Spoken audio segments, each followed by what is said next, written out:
Our lives here are not random. Growing up, I wasn't the type who made marriage an end goal. My vision was simply to be a wealthy philanthropist who loved God with all her heart and dedicated her life to lifting his children into their true purpose. I remember spending my teenage years praying with my head tucked between my knees, asking God for essence, for meaning, and a normalcy inspired by his imagination of why I exist. I genuinely feared living blindly, getting to the end of the road only to realize I missed God's actual path in the name of just living life. Little did I know that prayer was directing me into a trajectory of pressing, a path designed to squeeze out the oil that enables the true expression of grace. After my youth service, I spent a whole year in prayer, asking God for the next step.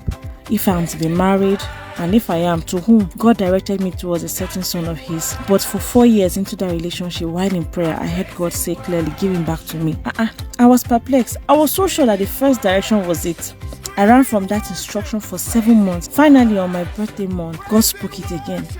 Days after my birthday, I had to let go. It was the most painful obedience I had ever experienced. I spent 3 days flat on the floor of my room, crying, praying, and talking to God about a separation for a reason I couldn't grasp. On the 3rd day, God got me up and said he had an errand for me. Okay, I met Joshua.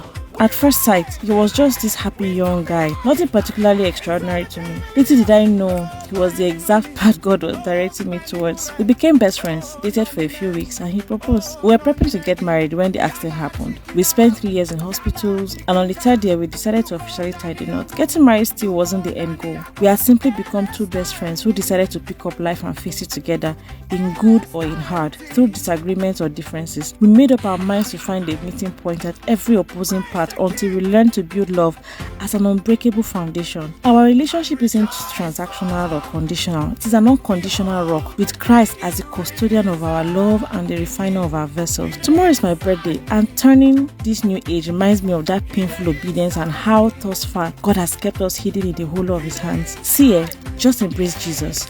The true essence of living will naturally come to you when you do. Don't spend your life creating empty tales on this side of eternity. Spend it building a solid, unshakable relationship with him.